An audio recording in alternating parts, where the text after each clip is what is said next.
खबरों के निष्पक्ष विश्लेषण के लिए सब्सक्राइब करें Jantantra TV and press the bell icon. Never miss any update.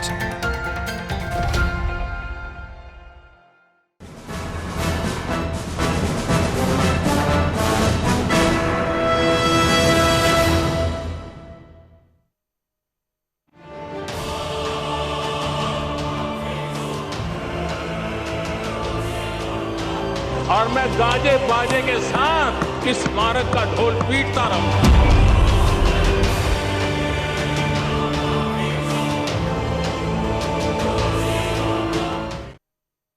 नमस्कार, आज का मुद्दा देखना मेरे साथ, मैं हूं शंकर दत्त पंत। कोरोना के संक्रमण के चलते हुए लॉकडाउन की वजह जहां मजदूरों की रोजी रोटी पर संकट आ गया था, वहीं अब दोबारा केंद्र सरकार ने मजदूरों का हित देखते हुए मनरेगा के तहत काम शुरू कर दिया है। जी, आपको बता दें कि लॉकडाउन के चलते शहरों में मजदूर बेरोजगार हो गए थे।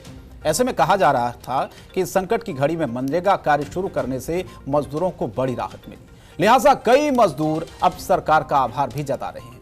और यह कहा जा सकता है कि इस संकट की घड़ी में मनरेगा ही सरकार का सहारा बन रही है। इसी पर आज हम करेंगे चर्चा। आपकी विफलताओं का जीता जागता स्मारक है और मैं गाजे बाजे के साथ इस स्मारक का ढोल पीटता रहूंगा।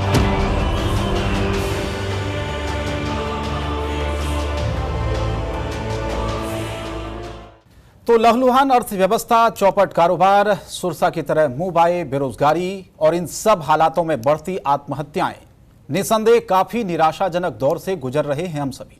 लेकिन हताशा निराशा के इस घनघोर बादल में मनरेगा एक उम्मीद की बिजली की तरह कौंध जाती है। लॉकडाउन में सबसे ज्यादा जॉब कार्ड मनरेगा के तहत ही बने हैं, यानी बेरोजगार गरीबों को नौकरी इसी योजना के तहत मिली है। सबसे पहले आपको हमारी ये स्पेशल रिपोर्ट दिखाते हैं, उसके बाद 4 खास मेहमान हमारे साथ जुड़ेंगे। चर्चा इसी मुद्दे पर अगले 1 घंटे हम अपने मेहमानों के साथ करेंगे, लेकिन ये रिपोर्ट देखें पहले।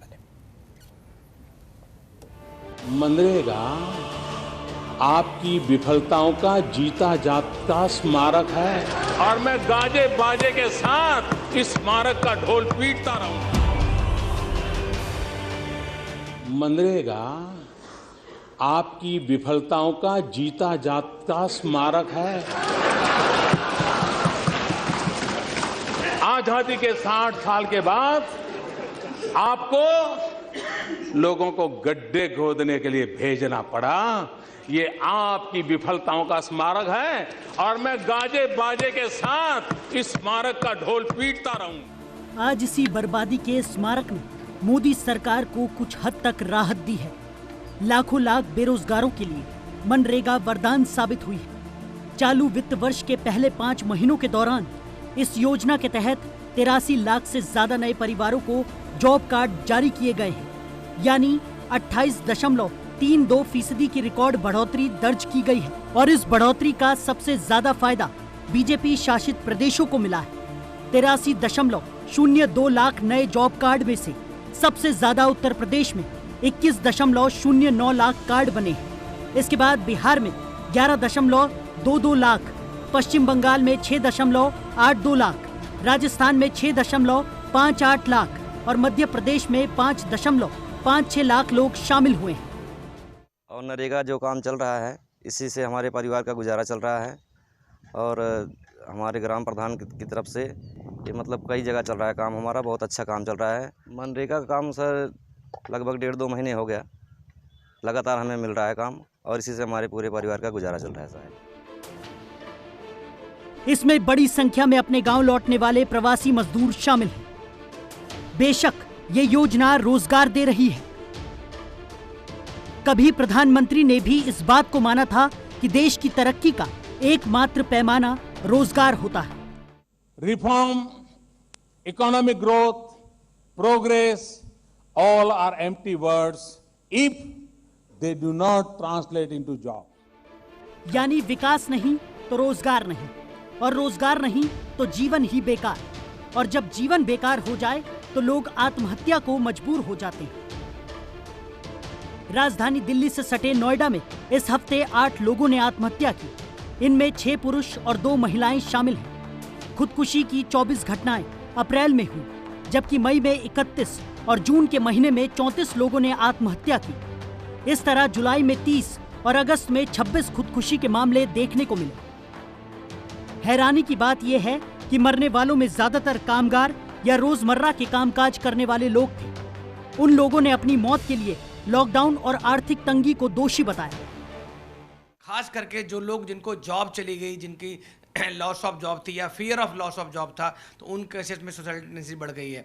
ऐसे केसेस जो इंडस्ट्रियलिस्ट हैं, बिजनेसमैन हैं, जिनको लॉस हो गया, जिनके अकाउंट एनपीए होने के कगार पे पहुंच गए हैं, जिनका कैश फ्लो खत्म हो गया है, जिनको सैलरी देनी पड़ रही थी घर से बैठ के, तो ऐसे लोगों में भी देखा गया कि सुसाइडल टेंडेंसी बढ़ गई है, जिनकी वजह से लॉकडाउन में हमारी जो सुसाइडल टेंडेंसी है लोगों के बीच वो बढ़ गई है। नौजवानों की इसी निराशा को रेखांकित करते हुए कांग्रेस नेता राहुल गांधी ने आज फिर एक ट्वीट किया। इस ट्वीट में राहुल गांधी ने सरकार से ये गुजारिश की है कि वो नौजवानों को रोजगार जल्द से जल्द मुहैया करा दें। ब्यूरो रिपोर्ट, जनतंत्र टीवी। तो ये पूरी रिपोर्ट आपने देखी। दिलचस्प है कि पिछले कई सालों से सरकार ने आधिकारिक तौर पर रोजगार के आंकड़ों को सार्वजनिक नहीं किया है। इस सब का एक ही मकसद है कि विस्फोटक होती स्थिति सामने न आ पाए, यानी कि हकीकत सामने न आ पाए। आज का मुद्दा इन्हीं विषयों को लेकर है और इन्हीं विषयों को लेकर आज हम बात भी करेंगे। सबसे पहले आपको 4 सवाल बता देते हैं जिन पर आज हमारी बड़ी बहस होने वाली 1 घंटे। जिस मनरेगा का उड़ाया मजाक वही मनरेगा बना वरदान। सबसे पहला सवाल आज का यह है। सवाल नंबर 2 यह है कि बेरोजगारी के आंकड़े क्यों नहीं हो रहे हैं सार्वजनिक। सवाल नंबर 3 यह है कि रोजगार के मुद्दे पर सरकार गंभीर या फिर उदासीन। सवाल नंबर आज का 4 यह है कि कैसे बढ़ेंगे रोजगार के अवसर। जी हां, सबसे बड़ा सवाल यही है कि रोजगार के अवसर आखिर कैसे बढ़ेंगे। और इसीलिए हम कह रहे हैं कि मनरेगा शरणम गच्छामि। जिस मनरेगा का विरोध किया था, आज वही मनरेगा इन मजदूरों के लिए, बेरोजगारों के लिए जीवन यापन का सबसे बड़ा जरिया बनी हुई है। इस रिपोर्ट में भी जैसा हमने आपको दिखाया। 4 मेहमान हमारे साथ इस वक्त जुड़ चुके हैं। 1 घंटे हम बहस करेंगे। परिचय आपका करवा देता हूं कौन कौन हमारे साथ इस वक्त जुड़े हुए हैं। अनुमा आचार्य, प्रवक्ता कांग्रेस पार्टी से हमारे साथ हैं, बहुत बहुत स्वागत है अनुमा जी आपका। मुकेश त्यागी जी, प्रवक्ता भारतीय जनता पार्टी से हमारे साथ जुड़ चुके हैं, मुकेश जी आपका भी बहुत स्वागत है।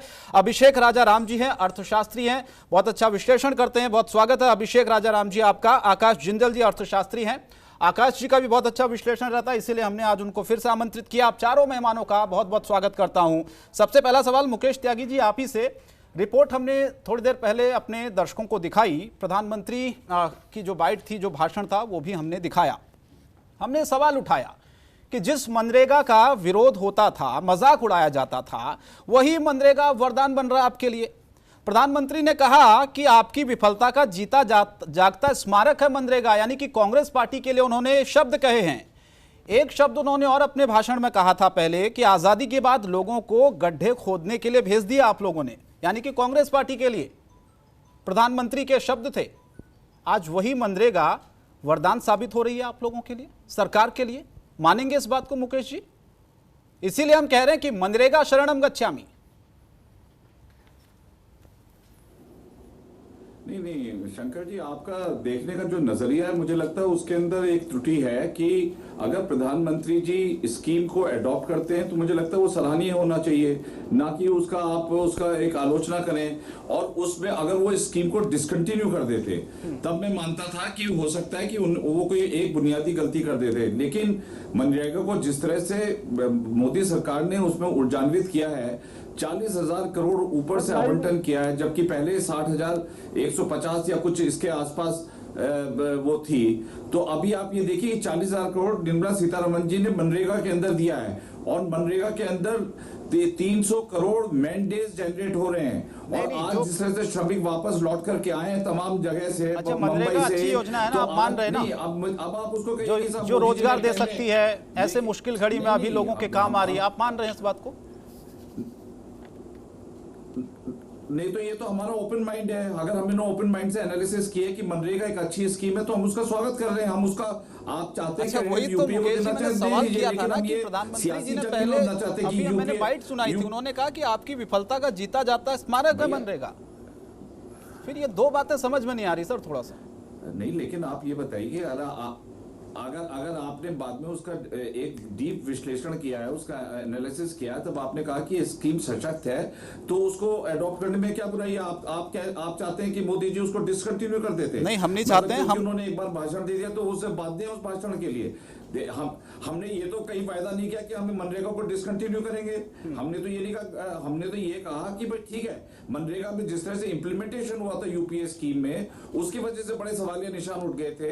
जब आपको पता है कि राजीव जी ने कहा था कि 100 रुपए जाते हैं तो सिर्फ 15 रुपए उनकी जेब में पहुंचते हैं, मोदी जी ने जनधन कर करके उनके सीधे अकाउंट में पैसा जा रहा है, उस स्कीम को हमने और रोबस्ट और सशक्त बनाया है। तो हमने उस स्कीम के अंदर जो कमियां थी या खामियां थी उसको लेकर के मोदी जी अपने विचार प्रतिबिंबित कर रहे थे, लेकिन हमने कहीं पर डिसकंटिन्यू किया। हम तो बल्कि 40,000 करोड़ रुपए उसमें हमने और इजाफा और आवंटन किया इसको लेकर के और बढ़ाया। और तो हम देखिए इसको क्रेडिट का या डिसक्रेडिट का गेम नहीं लेना चाह रहे हैं। अगर आप देना चाहते हैं यूपीए को दीजिए, लेकिन नहीं सर, मैं नहीं दे रहा हूं। मैं तो प्रधानमंत्री जी ने जो शब्द कहे थे उसी पे मैंने आपसे मुकेश त्यागी जी सवाल पूछा था। मेरे कोई शब्द नहीं है सर इसमें, और हम इसीलिए तो आज बोल रहे हैं कि जिस मनरेगा का पहले मजाक उड़ाया जाता था, आज वही मनरेगा देखिए कितने मजदूरों के लिए वरदान साबित हो रही है। मैं तो स्वागत कर रहा हूं, अच्छा मान रहे हैं सरकार की इस योजना को, मजदूर स्वागत कर रहे हैं सर, आपके फेवर में ये बात।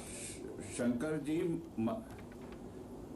नहीं, मैंने सुना आपका, मजदूरों ने स्वागत किया। ये बहुत मतलब एक आपने अच्छी कवरेज दी है, उसके लिए बहुत बहुत धन्यवाद शंकर जी। और आपने बड़ा अच्छा मुद्दा उठाया है। देश के अंदर श्रमिकों के रोजगार को लेकर के बहुत चिंतित है ये सरकार। तो मैं ये समझ रहा हूँ कि पुराने ढोल ना बजा करके अब आप ये सोचिए कि किस प्रकार से और सर, मैं कांग्रेस पार्टी के पास जाता हूँ, किया जाए, ना कि उसको सियासी जामा पहना कर कि मोदी जी ने एक बार। ठीक जी, अनुमा आचार्य जी। मुझे बहुत खुशी है। हाँ जी, मुझे बहुत खुशी है कि बीजेपी अपनी ही बात से पलटी खा रही है, और वो देश के हित में एक योजना थी जो, मैं थोड़ा पर्सपेक्टिव में रख दूं इसे, कि 2004 में जब बीजेपी की सरकार गई थी और यूपीए आई थी, तो देश में गरीबी की दर जो थी वो 38% थी। और 10 सालों के बाद जब कांग्रेस ने वापस, मतलब जब बीजेपी की सरकार आई, तो करीब 21.9% रह गई थी गरीबी की दर, यानी कि 16% जो था, इतना फायदा हुआ। तो जो लोग 14 करोड़ के करीब हमारे भाई बहन जो गरीबी की रेखा के नीचे थे, वो मध्यम वर्ग में आ गए। तो ये एक ऐसी बढ़िया योजना थी। और मनरेगा किस लिए थी? कि क्रय शक्ति बढ़ सके। एक और इसकी खूबी थी कि इसमें 1/3 महिलाएं जो थी वो काम करें, और 100 दिन का कम से कम इतना रोजगार निश्चित किया गया था।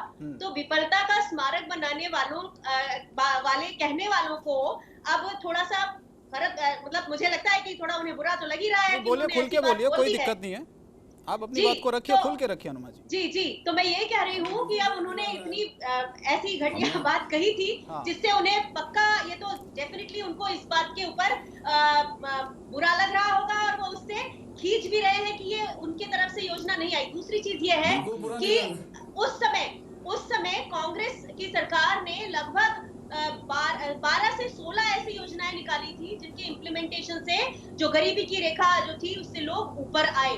और इसमें औद्योगिक विकास की दर भी बहुत बड़ी थी। 10 साल के कांग्रेस के कार्यकाल में जीडीपी की दर 7.5% की दर से बढ़ी थी। और अब आप देखिए कि क्या हाल हो गया है। जो इतने अच्छे हमने अर्थव्यवस्था करके दी थी, वो इतने गर्त में जा डूबी है। उसके बाद भी प्रयास नहीं है। घोषणाएं होती हैं, घोषणाओं का इम्प्लीमेंटेशन शुरू होता है, लेकिन उनकी परफॉर्मेंस पे कोई एनालिसिस नहीं होती। सिर्फ एक दिन वो मास्टर स्ट्रोक जैसा कह के छोड़ दिया जाता है, और उसके बाद देश की जनता अपने किसके सहारे रहती है, उसके ऊपर सरकार का कोई लेना देना नहीं है जी। तो ये एक ऐसी बात है कि मनरेगा आज, क्योंकि अप्रैल से अब तक 83 लाख के करीब जॉब कार्ड इशू हुए हैं, जो अपने समय का बहुत ज्यादा है। और इसी मनरेगा में जिसको इन्होंने विफलता का स्मारक कहा था, उसी ने ये साबित करके दिखाया है कि देश के जो लोग हैं, वो कामकाजी, जो हमारी लेबर फोर्स है लगभग 43 लाख करोड़, उसमें उनको रोजगार मिल रहा है। तो ये कांग्रेस की योजना थी, इम्प्लीमेंट भी उन्होंने बहुत अच्छी की, और सरकार जिसने इसे आगे सवाल लेंगे अनुमा जी, आगे सवाल लेंगे। 1 घंटे बहस करनी है। आकाश जिंदल जी को जोड़ लेता हूं मैं इसमें। आकाश जी, आंकड़े तो यही बता रहे हैं कि सरकार ने अच्छा है कि इस योजना को आगे बढ़ाने का काम किया है, और लोगों को रोजगार भी मिल रहा है इस मुश्किल घड़ी में। तो स्वागत तो हम भी कर रहे हैं, अनुमा जी कर रही है, मुकेश जी भी कर रहे हैं कि इस योजना को हमने आगे बढ़ाया। और लॉकडाउन में सबसे ज्यादा जॉब कार्ड मनरेगा के तहत ही बने हैं, यानी कि बेरोजगार लोगों को रोजगार मिला है। इससे अच्छी बात और क्या हो सकती है। ये तो मनरेगा की बात हुई। दूसरा, अगर रोजगार की हम बात करें, ऐसी स्थिति में अभी हम खड़े हैं, रोजगार के अवसर और कैसे आगे बढ़ेंगे और हम कैसे रोजगार लोगों को दे सकते हैं। बेरोजगारी जो बढ़ रही है, बेरोजगारी का जो दंश हम देख रहे हैं आकाश जिंदल जी, लगातार बढ़ता जा रहा है, नौकरियां जा रही हैं, लोग बेरोजगार हो रहे हैं। इस कमी को क्या कभी हम पाट पाएंगे या फिर ये स्थिति और भयावह होती जाएगी आगे? कैसे हम रोजगार के अवसर पैदा करेंगे आगे? आपका एनालिसिस क्या कहता है? जी, सबसे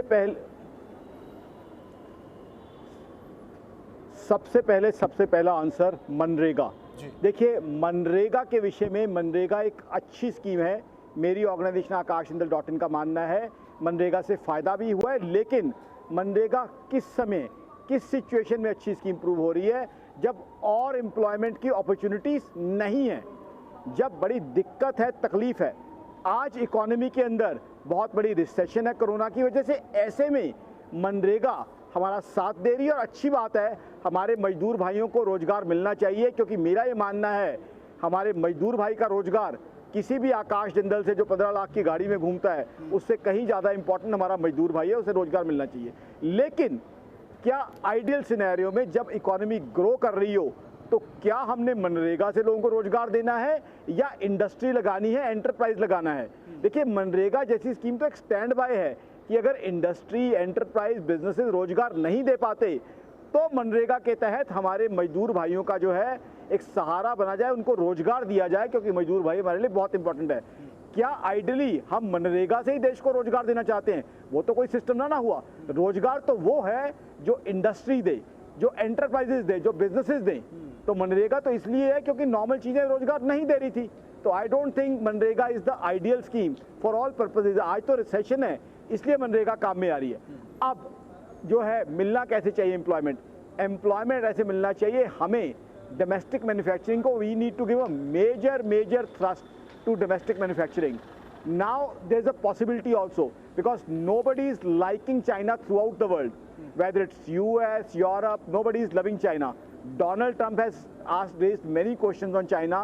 So today, if we market ourselves well, आज US हो, यूरोपियन कंट्रीज हो, ऑस्ट्रेलिया हो, इवन चाइना के नेबर जैसे साउथ कोरिया, जापान, उनसे हमें FDI आ सकता है। तो I think our prime minister has done 2 wonderful thing. One is vocal for being local, second is self sufficient Bharat. तो अभी इन दोनों चीजों का फोकस मैन्युफैक्चरिंग की तरफ है। अब इस सिचुएशन का फायदा उठा के अगर हम मैन्युफैक्चरिंग को, डोमेस्टिक मैन्युफैक्चरिंग को बढ़ा लेते हैं, बट बात यही है कि कितना हम इसका फायदा उठा पाते हैं। ऐसे में मैं तो ये चाहूंगा कि आज बीजेपी और कांग्रेस से इकट्ठी हो, क्योंकि कांग्रेस कई स्टेट्स में है, बीजेपी सेंटर में है। अल्टीमेटली तो इन्वेस्टमेंट स्टेट्स में ही होनी है। तो अगर सेंटर और स्टेट्स मिलके फंड्स मोबिलाइज करते हैं, लोगों को रोजगार देते हैं, that would be the ideal situation. और वो सिचुएशन आज हो सकती है। Believe me, I can give you lot of data why FDI can come to India. हमारे पास टैलेंटेड मैन पावर है, हमारे पास स्किल्ड रिसोर्सेज है, हमारे पास जो है। ठीक आकाश जी, आगे चर्चा करेंगे। आकाश जी, बहुत सारे सवाल हैं। जी, एक ब्रेक के लिए मुझे रुकना पड़ रहा है, एक ब्रेक के लिए रुकना पड़ा। ब्रेक, अभिषेक राजाराम जी के पास आऊंगा ब्रेक के बाद और करेंगे इसी पर चर्चा कि मनरेगा, रोजगार या फिर सरकार की उदासीनता, इसी पर हम बहस कर रहे हैं। बड़ी बहस जारी है एक छोटे से ब्रेक के बाद। ब्रेक के बाद स्वागत है आपका। हम चर्चा कर रहे हैं मनरेगा पर, रोजगार पर और सरकार की उदासीनता पर, क्योंकि रोजगार के मुद्दे पर सरकार गंभीर है या उदासीन है। इसी सवाल के साथ मैं अभिषेक राजाराम जी के पास जाता हूं। ब्रेक से पहले नहीं जा पाया था। अर्थशास्त्री हैं अभिषेक जी, आप क्या सोचते हैं, क्या रोजगार के मुद्दे पर सरकार गंभीर है या फिर उदासीनता आपको दिख रही है कहीं? जितना काम होना चाहिए था रोजगार के मामले में उतना नहीं हो पाया है, आप क्या मानते हैं सर? मैं आपको 3 पॉइंट से कवर करवा दूंगा सारी चीजें जी। मैं 3 बजट स्पीच का जिक्र कर रहा हूं जो सदन में बोला गया, जो रिटर्न डॉक्यूमेंट है। आप पैरा नंबर पूछेंगे तो पैरा भी बता दूंगा। सबसे पहले प्रोफेसर मधु दंडवटे 1990, इन्होंने कहा आज की डेट में देश की जरूरत है, समय की जरूरत है, unearth the black money and channelise into desired direction instead of using it for unproductive investment, the unaccounted money should be directed to create job. उन्होंने 1990 में कहा कि ब्लैक मनी ढूंढो और उस पैसे से ऐसा इन्वेस्टमेंट करो, कोई खर्चा मत करो लोगों को रोजगार दो। ये 1990 की बात है। यही प्रॉमिस बीजेपी ने भी 2014 में करा कि काला धन ला कर आएंगे, देश से भी विदेश से भी। 1991 डॉक्टर मनमोहन सिंह, उनकी स्पीच में we have to encourage indigenous manufacture, यानी स्वदेशी निर्माण की तरफ हमें आगे बढ़ना चाहिए, to provide job opportunity for a larger number of people. और यही बात सभी कहते आ रहे हैं कि भाई, अभी भी आकाश जिंदल जी भी यही बात कह रहे थे कि मैन्युफैक्चर आएगा इंडिया में तभी काम होगा जी। अरुण जेटली जी 2014 जब ये जीत कर आए, our government will contribute for the betterment of the people life through job creation, poverty elimination and economic growth. अब इनकी स्पीच का पैरा 6 से जरा ध्यान से सुनिए। 2014 का प्रॉमिस बीजेपी का, we will turn around the economy dramatically, restoring macroeconomic stability and creating the condition for sustainable poverty elimination, job creation and double-digit economic growth. Double-digit economic growth promise की 2014 में। 2/3 of our population is below 35. To ensure young people get job, we have to aim to make India manufacturing hub of the world. ये 2014 में ही तो कहा था आपने कि manufacturing hub बनाएंगे। 6 साल में किसने रोका? नेहरू जी तो आए नहीं रोकने। अरुण जेटली जी 2016, ये लास्ट है, पुरानी बात बता रहा हूं। I would like to highlight the step propose to taken under education, skill development, job creation. This is my 4th pillar of the budget proposal. इन्होंने 5 पिलर बताए थे।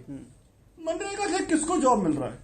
एक मजदूर को, जो पढ़े लिखे हैं उनके लिए क्या हो रहा है? मान लीजिए आपने स्टार्टअप की बात कर रहे हैं, तो स्टार्टअप या एमएसएमई तो जाकर मनरेगा में काम नहीं करेगा। तो ये मजदूर इतने जो हैं, इतने सारे क्यों रह गए इतने साल बाद?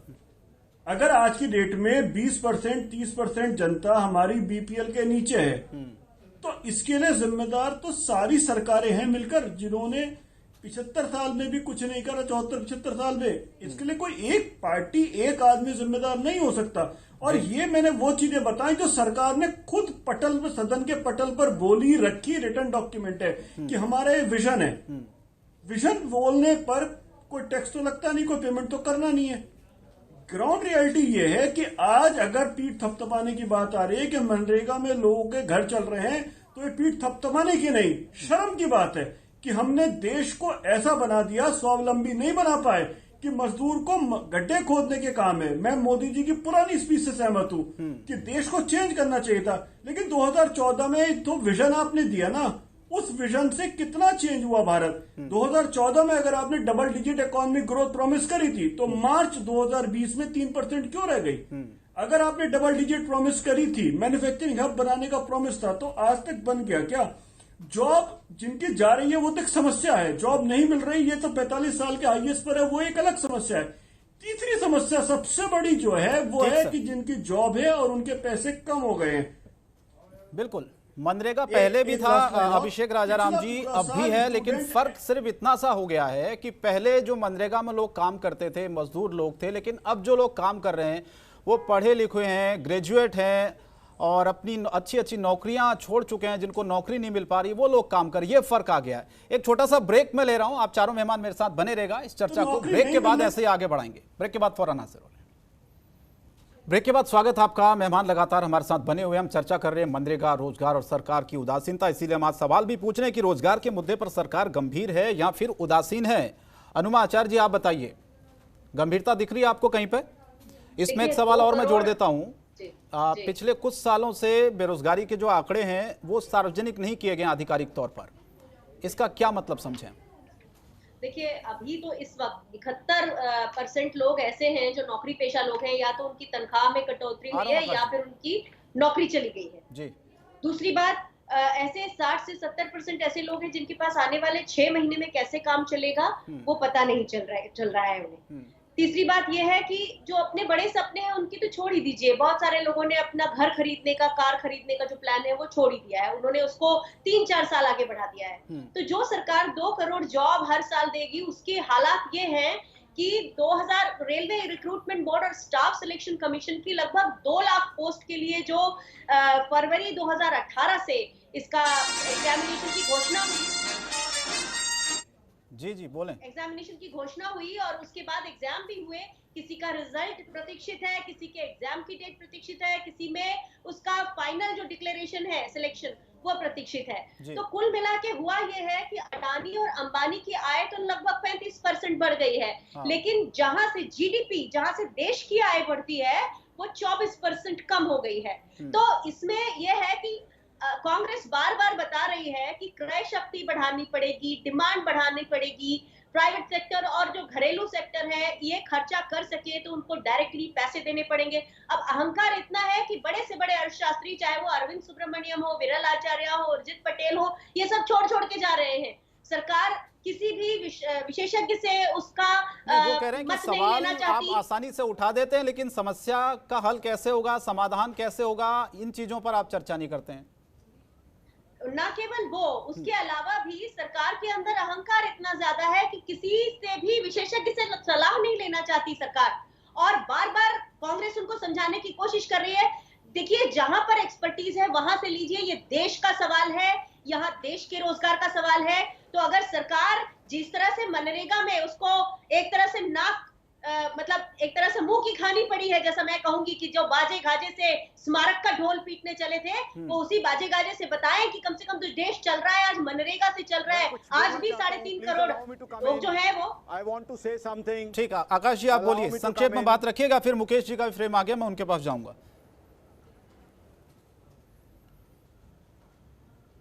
देखिए, एक चीज मैं यहाँ क्लियर कर दूं, अप्रैल टू जून में जीडीपी बहुत बुरी तरह डाउन गई है, अनएम्प्लॉयमेंट अभी भी ज्यादा है, बट एक चीज यहाँ नोटिस हमें जरूर करनी होगी, जो कई जगह कमी हो रही है कि जुलाई अगस्त का जो डेटा आ रहा है वो दिखा रहा है economy is recovering.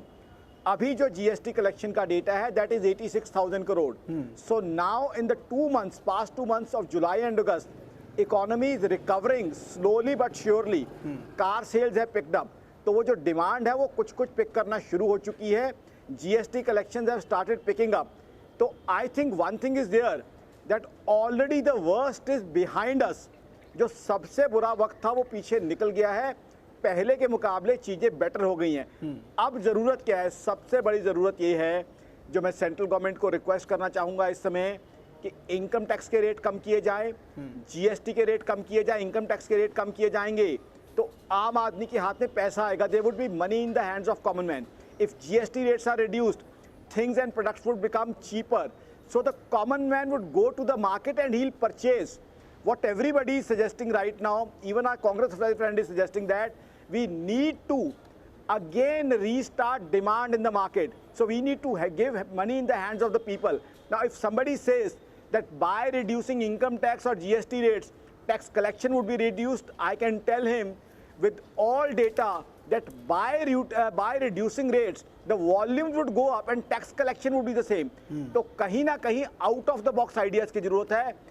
Income tax के रेट कम किए जाएं, जीएसटी के रेट कम किए जाएं, आम आदमी को, व्यापारी को एक अच्छी फीलिंग भी आएगी, बाजार में पैसा आएगा, बाजार में सर्कुलेशन आएगी। और 1 महीने बाद ही फेस्टिवल सीजन है। हमने नेगेटिव चीजें तो देख ली, अच्छी चीजें भी देख लें, तो फेस्टिवल सीजन में वी कैन रिज्यूम बाइंग। दूसरा, आरबीआई एमपीसी से मैं कहना चाहूंगा, मॉनेटरी पॉलिसी कमेटी से 1% रेट्स ऑफ इंटरेस्ट को रिड्यूस किया जाए, ताकि again it should become attractive for people to come out and buy in the during the festival season. बिल्कुल, बहुत अच्छे सुझाव हैं आकाश जी। I want people, my organization Akash in the dot, just allow me 10 seconds more. बिल्कुल, just 10 seconds more. My organization Akash in the dot wants people to come out and buy cars, motorcycle, LEDs, air conditioners, mobile phones. So people need to step out. आटा दाल चीनी से economy नहीं चलेगी। Economy चलेगी जब लोगों को बाजार में। ठीक है, अब मुकेश त्यागी जी को जवाब देने दीजिए। आकाश जिंदल जी, बहुत सारे सवाल आपने भी उठाए और अनुमा जी ने उठाए, अभिषेक जी ने उठाए, और मैं भी उसमें एक सवाल जोड़ देता हूं। मुकेश जी, मेरा भी ये सवाल ये है कि रोजगार और बेरोजगारी को लेकर बहसें रोज होती हैं, आज भी हम इसी पर कर रहे हैं। मनरेगा की आपने बात की, रोजगार की अब बात कर लेते हैं। आरोप यह है कि पिछले कुछ सालों से बेरोजगारी के जो आंकड़े हैं वो सार्वजनिक नहीं किए गए हैं, तो कैसे पता चलेगा जनता को कि देश में हो क्या रहा है, कितने लोग बेरोजगार हुए हैं, कितने लोगों को रोजगार मिला है? इसका मतलब क्या समझे मुकेश जी हम? क्या आम जनता को जानने का हक नहीं है? ये बिल्कुल हक है और जानना भी चाहिए। मैं समझता हूँ कि उनका बुनियादी हक है, हमारा प्रजातांत्रिक ढांचा है। लेकिन आकाश जी, आप जानते हैं कि हमारी 85% जो है अनऑर्गेनाइज्ड इकोनॉमी है, जिसके अंदर जो डेटा होते हैं वो बिल्कुल उसका कंसोलिडेशन जैसे एसओ ने लास्ट टाइम नहीं कर पाया था वो, तो ये डेटा अब बाकी 15% फॉर्मल इकोनॉमी है, 85% ना तो रेगुलेटेड इकोनॉमी है, ना रेगुलेटेड एम्प्लॉयमेंट है, उसके ना कोई ईपीएफ स्टैटिस्टिक्स रखे जाते हैं, डेटा रखे जाते हैं। तो ये जो है एक बहुत बड़ी चुनौती है कि इसको ऑर्गेनाइज कैसे किया जाए। अब लेकिन क्या है कि कांग्रेस वाले तो क्रिटिसिज्म करने में लगे हुए हैं, अपना घर तो संभाल नहीं पाते, बीजेपी के ऊपर जो है लगातार आलोचनाएं करते रहते हैं और उनके जो मुहिम को कमजोर करने की इनकी एक साजिश है। अपने आप इनके जो अचीवमेंट्स का अगर मैं नाम लेने लगूं तो मुझे लगता है ये पूरा कार्यक्रम समाप्त हो जाएगा। अभी जिस प्रकार से हम लोगों ने, ठीक है मैं कह रहा हूं, डिजिटल इकोनॉमी को हम लाने का जो प्रयास कर रहे हैं उसका खाली बुनियादी में किसका हाथ है? कांग्रेस का हाथ है। 60 साल तक इन्होंने राज किया कि हम गरीबी हटाएंगे, कहाँ गरीबी हटी जरा मुझे बताइए। तो ये जो कहना, ये जो इस प्रकार की जो बातें करती हैं ये अनु जी, मैं उनको नहीं कह रहा हूँ डायरेक्टली, मैं तो कांग्रेस को कह रहा हूँ। अभी जैसे आकाश जी ने बोला, अभी हम लोग कंस्ट्रक्टिव ऑब्जेक्टिव लेना पड़ेगा, हमको कंजम्पशन बढ़ाना पड़ेगा। अब आप ये देखिए कि असीम वो किया गया है, उसका एम्प्लॉयमेंट ऐप किया गया है, श्रमिकों के लिए ऐप किया गया है, तमाम तरह के रोजगार हो रहे हैं। अभी तक तो पहले क्वार्टर के रिजल्ट आए थे, अब जो दूसरे क्वार्टर के रिजल्ट आएंगे आप उस पर देखिएगा कितना फर्क आने वाला है। जो माइग्रेशन रिवर्स हुआ था वो वापस आने लगा है, auto sales all time high है। तो हर प्रकार से इकोनॉमी जो है लगातार बढ़ती जा रही है। हाँ, डेटा का जहाँ तक सवाल है, आप रिस्पॉन्स करना चाह रही हैं, के अंदर हम ये डेटा शेयर करेंगे क्योंकि 85% हमारा बड़ा मैसी डेटा है, उसको सॉर्ट आउट करना, उसको रिलायबल बनाना, उसको सशक्त बनाना एक चुनौती है। हाँ, जवाब कोरोना को छोड़ दें तो उसके पहले की 8 तिमाहियों में भी जीडीपी बढ़ नहीं रही थी, घट ही रही थी। और ये वाक चातुर्य की बात नहीं है, कर्म चातुर्य की बात है। इसमें आप ये खाली ये नहीं कह सकते हैं कि हम ऐसा करेंगे अगली तिमाही में होगा। जो दिख रहा है वो नहीं है जो कहा जा रहा है। पहले की 8 तिमाहियों में भी जीडीपी नीचे ही जाती आई है। इसका अर्थ सीधा सीधा ये है कि जो सरकार है उसका जो एग्जीक्यूशन है किसी भी चीज का, उस पे कंट्रोल नहीं है। सिर्फ एक योजना की घोषणा कर देने से कुछ नहीं होता है। अभी एक संयुक्त राष्ट्र संघ की भी एक रिपोर्ट आई है, एक एनालिसिस आया है, जिसमें 2021 तक 9.6 करोड़ लोग बहुत गरीबी की तरफ चले जाएंगे और उसमें महिलाओं की संख्या 4.7 करोड़ होगी। तो ये एक बहुत बड़ी स्थिति, भयावह स्थिति है, जिसमें लगभग 2.7% घटने की तो पहले ही, कोरोना के पहले इस तरह की गरीबी होने की उम्मीद थी, लेकिन अब वो जाके 9.1% तक बढ़ गई है। तो मुझे ये लग रहा है कि सरकार को ग्राउंड रियलिटी समझनी पड़ेगी, सिर्फ बोलने से नहीं होगा और आके किसी भी प्रोग्राम में गलत भ्रांतियां फैलाने से नहीं होगा। मैं डेटा के साथ बात कर रही थी और त्यागी जी ने जिस बात पे कहने की कोशिश की, सिर्फ एक बातचीत थी। तो डेटा पर बात करेंगे कि किस तरह से कांग्रेस ने अपने समय में 16% गरीबी जो थी वो कम करी और अब बीजेपी उसको कितने बुरे हाल में बेहाल कर दिया है देश को। मुकेश जी जवाब दीजिए, फिर अभिषेक जी के पास जा रहा हूं।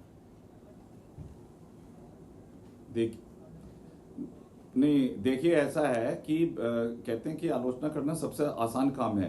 अभी पूरी वैश्विक महामारी फैली हुई, कोई हिंदुस्तान के अंदर खाली कोविड नहीं है, पूरे विश्व के अंदर आर्थिक स्थिति चरमरा गई है। इंडिया यूएस और चाइना के बीच में जिस तरह से ट्रेड वॉर चल रहा है, तो ये तो तमाम इनके दूरगामी परिणाम जीडीपी पे तो आने वाले हैं। पर मैं बता रहा हूं कि हम पूरे विश्व के अंदर सबसे ज्यादा जीडीपी रिकवर करेंगे। आत्मनिर्भर भारत का जो कार्यक्रम है वो बहुत सशक्त रूप से शुरू हो गया है। एम्प्लॉयमेंट जनरेशन यहाँ पर बहुत होने वाला है। तमाम इंडस्ट्रीज जो चाइना से निकल करके आएंगी वो इंडिया में आ रही हैं। आप पहले देखिए 2 फैक्ट्री थी मोबाइल की, आज 102 फैक्ट्रीज हैं। तो रोजगार मिल कहां रहा है, चीजें जा कहां रही है। मुकेश त्यागी जी, समझ नहीं आ रहा किसी को। देख रही है एज ए इन्वेस्टमेंट डेस्टिनेशन। सवाल तो वही है ना कि रोजगार कहाँ है। ऐसा है कि इन्होंने जो लेबर लॉज जब बनाए थे शुरू में, तो यूपीए नहीं तो बनाए थे, नहीं इतने स्ट्रिक्ट लेबर लॉज बनाए हुए थे इन्होंने अपीसमेंट पॉलिसी को लेकर के तमाम ऐसे लॉज बना दिए जिससे कि देश का हमेशा नुकसान होता रहा। नेहरूवियन जिस प्रकार से सोशलिज्म में रशियन मॉडल लेकर के आए थे वो, तो इन्होंने तो बुनियादी ऐसी रखी है कि देश की आर्थिक स्थिति जो है बड़ी मुश्किल से संभल पाएगी। तो उस पर करप्शन आप देख लीजिए, स्कैम देख लीजिए, इनकी कितनी इकोनॉमी ड्रेन आउट हो गई है। अब मोदी जी उसको उतनी पूरे दलदल को साफ करके उसको एक नया भारत बनाने का निर्माण कर रहे हैं, आत्म भारत, वोकल लोकल, और दुनिया भर की जो स्कीम्स आ रही है और इन्वेस्टमेंट आ रहा है। सबसे ज्यादा कैपिटल मार्केट आप देखिए कितना तेजी से आगे बढ़ रहा है। क्यों बढ़ रहा है कैपिटल मार्केट? अगर देश की आर्थिक स्थिति मजबूत नहीं है तो आने वाले, क्योंकि कैपिटल मार्केट आने वाले सिचुएशन को इवेल्युएट करता है, फ्यूचरिस्टिक आप बोल सकती हैं अनुमा जी। इवेल्युएट करता है कि भाई आने वाले समय में कुछ भी इनके पास तथ्य जो है ना, एफडीआई को उसका सपोर्ट नहीं हो रहा है। तो मैं ये कह रहा हूं कि कोई ये भी बात कह रहे हैं वो तथ्य से सपोर्ट नहीं कर रहे हैं। क्या नहीं हो सिर्फ रहा एक बताइए प्रवचन जरा, की कौन तरह सा बात तथ्य मत नहीं है? बोलिए। आप नहीं, मुझे बताइए कैपिटल मार्केट की क्या सिचुएशन, आप बताइए। नहीं, कैपिटल मार्केट क्यों बढ़ रहा है, जरा बताइए इसका जवाब दीजिए मुझे। कैपिटल मार्केट क्यों इतना तेजी से दौड़ रहा है, जबकि और इस वक्त अगर आप सेंसेक्स बताइए इसका जवाब देखेंगे दीजिए। तो क्योंकि रोज अभी ही वो जैसे बड़े आकाश जी ने डायनेमिक कहा फिगर्स आ रहे कि हैं। जुलाई के अंदर जो next quarter no dynamic figure मैं आपको बता रहा हूं, अभी आकाश जी ने स्टैटिस्टिक्स शेयर करी थी। Auto sales all time high है, इलेक्ट्रिसिटी का कंजम्पशन 85% बढ़ गया है। कहां से बढ़ गया 85%? अगर उद्योग किस यूफोरिया में है? आप किस यूफोरिया में? 10% ऑफ जीडीपी का आवंटन किया गया है, 20 लाख करोड़ का। ये यूफोरिया का सवाल नहीं है, ये बुनियादी ठोस नीतियां हैं मोदी जी की। आप तो बस ये सब्सटैंशिएट नहीं हो रहे हैं। जवाब दीजिए स्टॉक मार्केट क्यों बढ़ रहा है, तब मैं आपके सारे उत्तर बढ़ नहीं रहा है। आप देखिए 3 दिन पहले एकदम उसने डाउनफॉल देखा था। आप देखिए, आप उसके ऊपर थोड़ा ध्यान रखिए स्टॉक मार्केट के फिगर्स के ऊपर। 3 दिन पहले देयर वाज अ डाउनफॉल, फिर वो थोड़ा फ्लक्चुएट हो रहा है। इस वक्त वो डायनेमिक फिगर्स हैं। जब तक वो कुछ 10 दिन की लगातार स्टेबिलिटी नहीं दिखाता तब तक इस तरह के संवाद करने का कोई मतलब नहीं है। Anuji, you have to understand the fundamentals of economics, because these are the future cash flows which capital market discounts, and based on that the NAV is worked out.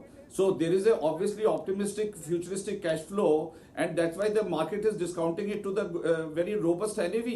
तो ये इकोनॉमिक्स के प्रिंसिपल्स हैं। And अब जुलाई अगस्त के बाद आप देखिएगा कि जिस तरह से अब दोबारा से सारा नॉर्मलसी हो रही है, फिर से आर्थिक स्थिति हमारी मजबूत होने लगेगी। तो आप ये खाली मतलब एक दो इधर उधर के स्टैटिस्टिक्स लेकर के आप जो हमारी ठोस नीतियां उनको खोखले करने की कोई साजिश मत करिए। कहां कोई साजिश कर रहा है? इकोनॉमिक्स के पूरे 10 प्रिंसिपल्स भी आप लगा लीजिए तो आपके पास 6 साल थे लगातार हमारी जीडीपी नीचे ही जा रही है। तो इकोनॉमिक्स के प्रिंसिपल की बात नहीं करिए, उनके इंप्लीमेंटेशन की बात करिए, उनके एग्जीक्यूशन की बात करिए। और ये बताइए कि अभी तक हमारा जो देश है इसकी जीडीपी माइनस में आना, मतलब इसका क्या आप प्रमाण देंगे? पूरे जो दक्षिण एशियाई देश हैं हमारे अलावा, उन सब जो कि हमसे छोटे हैं, उनकी जीडीपी का हालत इतना बुरा नहीं हुआ है। उनकी जीडीपी इतनी बुरे हालत में नहीं गई है। अनु जी, हमारी जनसंख्या देखिए, हमारी जनसंख्या देखिए 135 करोड़ है। अमेरिका की जनसंख्या 23 करोड़ है, जो उत्तर प्रदेश के बराबर है। आप ही के अभिजीत बनर्जी ने, आपके अभिजीत बनर्जी जो नोबेल लॉरेट हैं, उन्होंने कहा मनरेगा के एक सेकंड खत्म करने दीजिए। आप ही के एक सेकंड, अरे भाई साहब मुझे कंप्लीट करने दीजिए, मैं जरा बता रहा हूं। इनके ही अभिजीत बनर्जी जो नोबेल लॉरेट हैं, उन्होंने कहा कि मनरेगा में सिर्फ 33% ट्रांसपेरेंसी थी इनके यूपी के टाइम में। आज 99% ट्रांसपेरेंसी है मनरेगा में। तो सारा पैसा तो करप्शन से निकल गया इनके यहाँ। कहां से आर्थिक स्थिति मजबूत करते हैं ये लोग? हम लोग अब जनधन कांटे पे सबको अकाउंट पहुंचा रहे हैं, गैस पहुंच रही है, शौचालय पहुंच रहे हैं, पूरे ग्रामीण इंफ्रास्ट्रक्चर को हम चेंज कर रहे हैं। हाईवेज रोडवेज जो 3 किलोमीटर पर डे पे आ गई थी, आज 25 या 30 किलोमीटर पर डे की उस पर आ गई है। तो उससे एम्प्लॉयमेंट जनरेशन हो रहा है कि नहीं हो रहा है? अब ये आप तो यूपी, ठीक है मुकेश जी, आकाश जी को रिस्पॉन्स करना चाहते हैं। शर्म से हमारा सर डूब जाता है जब यूपी की उपलब्धियों के बारे में बात करते हैं। बोलिए आकाश जी। Allow me to come in now. Please allow me to speak now. बोलिए। Please allow me to speak in. देखिए, there are certain data points which I want to share. Now in the month of August, car dealers are placing higher orders with the manufacturers. This is data because car dealers are anticipating good volumes in the festival season. तो already economy में recovery के science दिख रहे हैं, data points है। तो economy is recovering, ठीक है। 23.9% नेगेटिव हमने दिखाया, नेगेटिव और भी बहुत सी कंट्रीज ने दिखाया, because that was the scenario, that was the backdrop. We entered this quarter in a lockdown. 1st April itself was lockdown. So now, madam, green shoots are obvious in the economy. As far as stock market is concerned, stock market has stayed in the range of 38 to 48,000 for a sufficiently long period. And globally, stock markets are high, not only in India. In US and other countries also stock markets are high. I am saying there needs to be lot needs to be done. But wherever the government has done something good, we must praise the government. नहीं आकाश जी, वो कह रहे हैं कि -23 पार आ गए हम लोग। You also need ये to कितना support the चिंता का government विषय because we want FDI. ये कितनी चिंता बढ़ा रहा है? वो इस अनु जी इस बात को कह रही थी। बिल्कुल चिंता का विषय है। हाँ बिल्कुल, ये इसमें मैं इनके साथ हूँ। चिंता का विषय है, चिंता ही नहीं गहन चिंता का विषय है और इसका सोल्यूशन हमें करना होगा। लेकिन इसके सोल्यूशन के लिए क्या मात्र सरकार को क्रिटिसाइज करके सोल्यूशन मिलेगा या इस समय आज की ट्रेजिक सिचुएशन में सरकार का हाथ जो है हाथ थाम के सोल्यूशन मिलेगा? फॉरेन डायरेक्ट इन्वेस्टमेंट आएगी तो स्टेट्स में तो हमारी कांग्रेस की सरकार भी बहुत अच्छा काम कर रही है कई स्टेट्स में। मैं तो कांग्रेस का जो है I have high respect for Congress party. ये लोग हैं जिन्होंने आजादी हमें दिलवाई है। तो we should get together, we should mobilize our hands to increase the economy. और ऑलरेडी इकोनॉमी रिकवरी पे है। जो पॉइंट मैं कह रहा हूँ पिछले 2 महीने का, प्लीज डोंट इग्नोर दैट। ठीक है, अभिषेक जी के पास जाता हूँ। ठीक है आकाश जी, अच्छे संकेत हैं अगर इकोनॉमी अच्छी हो रही है। अभिषेक जी,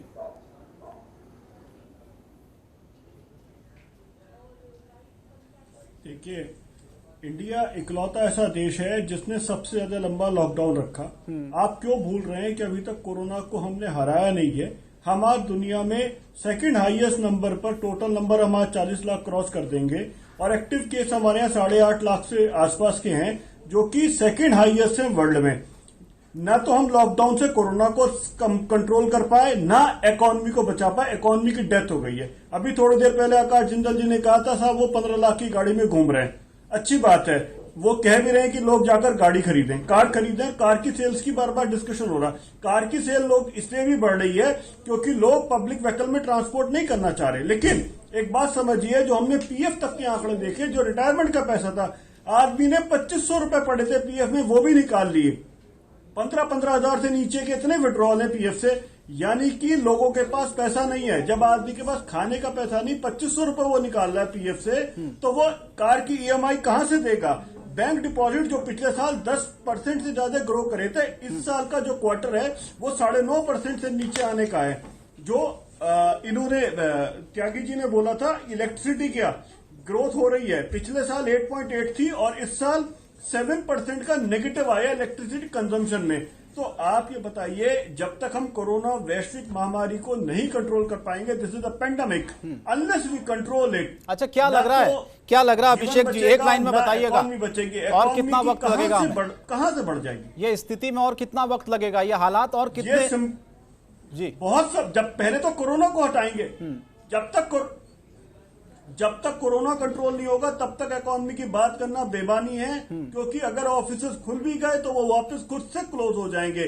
जब तक लोग स्वस्थ नहीं होंगे तब तक कुछ नहीं खरीदेंगे। मन प्रसन्न होगा, इनकम रेगुलर होगी, तभी कोई जाकर कुछ सामान खरीदेगा। जब तक सामान नहीं खरीदेगा, there will be no demand, तो सप्लाई की कोई बात ही नहीं आती। और हाँ, इतनी कंपनीज बंद हो गई हैं, मान लीजिए 20 मैन्युफैक्चरर थे, 12 बंद हो गए, तो जो बचे हुए 8 हैं उनके पास डेफिनेटली वो कहेंगे कि साहब हमारे पास काम आ गया है। ठीक है, मुकेश जी से जवाब ले लेते हैं। सेल्स देखिए 86,000 करोड़ रुपए इस महीने का टारगेट जो अगस्त का मुकेश जी, वक्त कम है सर, संक्षेप में बोलिए। 86,000 करोड़ कलेक्ट हुआ है, कोई ग्रोथ नहीं है जीएसटी में। ठीक है, कोई ग्रोथ नहीं, बोलिए मुकेश जी।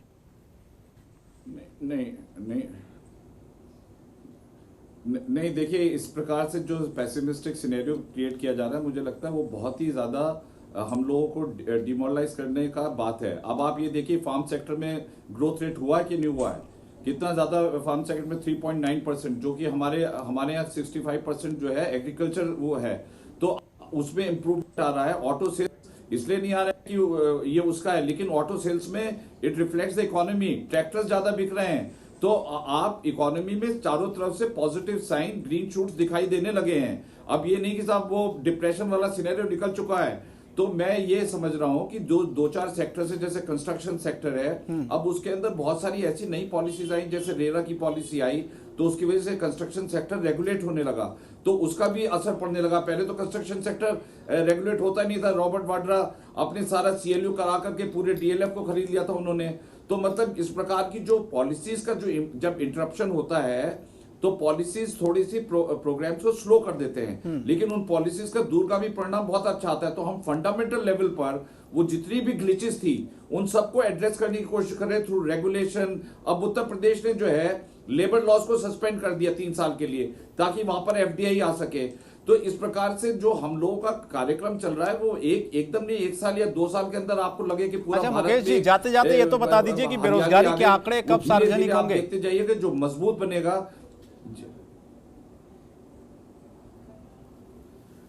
देखिए बेरोजगारी के आंकड़े देखिए 85% डेटा बहुत बड़ा डेटा है, बहुत मतलब 130 करोड़ में आप इतना बड़ा देश है, उसके अंदर तमाम स्टेट्स है, फेडरल स्ट्रक्चर है, हमें स्टेट गवर्नमेंट से भी इंफॉर्मेशन चाहिए होती है वहां से। ठीक सर, अनुमा जी कुछ बोल रही है। अनुमा जी जल्दी से बोलिएगा, वक्त बहुत कम है। मैं ये कह रही हूँ कि सरकार तो आंकड़े छुपा रही है, लेकिन एक दो ऐसे एनालिस्ट है जिनकी रिपोर्ट मैंने देखी है, उनके हिसाब से जो औसत फाइनेंशियल हेल्थ का जो स्कोर है वो 354 से गिर के 284 पर आ गया है, जो बहुत ही बुरा है। जनरली इसको 400 से ऊपर होना चाहिए। सरकार रोजगार कैसे क्रिएट करेगी इसके बारे में कोई बात नहीं हो रही है। नकारात्मकता यूं ही नहीं आ रही, नकारात्मकता इसलिए अभी पिछले कुछ दिनों में हमने 200 से ज्यादा आत्महत्याएं देखी हैं, उसके अलावा किसान भी आत्महत्या कर रहे हैं। तो ये नकारात्मकता कोई विपक्ष नहीं फैला रहा, ये देश में फैल रही है। अभिषेक जी एक लाइन में बात पूरी करिएगा, वक्त बहुत कम है मेरे पास। ठीक, आपने बात 10 सेकंड चाहिए मुझे। एक लाइन सिर्फ इतना कहना चाहूंगा कि हर चीज को लॉन्ग टर्म में ये होगा वो होगा कहने से बात नहीं बनती, और ये कोई शाबाशी की बात नहीं। अगर आपने लेबर लॉ सस्पेंड करे, मजदूरों के अधिकार सस्पेंड हो गए आपके बाद से। ठीक है, अभिषेक जी बोलिए एक लाइन में।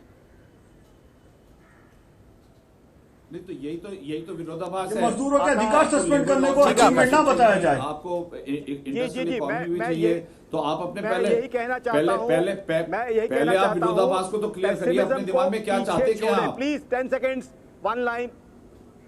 जी 10 सेकंड बोलिए सर, वक्त बहुत कम आ पीछे छोड़ी जाए। मैंने तो आपको अरुण जेटली जी की स्पीच सुनाई थी। We want growth and jobs and there is opportunity. We must grab the opportunity and give jobs to people. Opportunity should be grabbed with both hands, and right now there is ample opportunity for us to grab. So I think we should stay away from criticism and try to snatch the opportunity to give jobs and to generate maximum amount of production and GDP growth. We can reverse the negativity definitely by all means. I firmly feel that. चलिए अच्छी बात है, ऐसा बहुत बहुत धन्यवाद। वक्त की कमी है, डिबेट को आगे नहीं बढ़ा पाएंगे। अनुमा जी, मुकेश जी, अभिषेक जी, आकाश जी, आपने वक्त दिया, बहुत शुक्रिया आपका इस डिबेट में, इस चर्चा में शामिल होने के लिए। आज के मुद्दा में फिलहाल इतना ही, लेकिन देश दुनिया की तमाम बड़ी खबरों के लिए आप बने रहिए जनतंत्र टीवी के साथ। नमस्कार।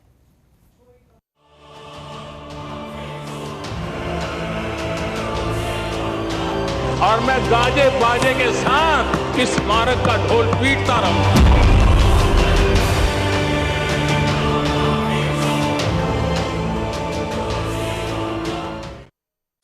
खबरों के निष्पक्ष विश्लेषण के लिए सब्सक्राइब करें Jantantra TV and press the bell icon. Never miss any update.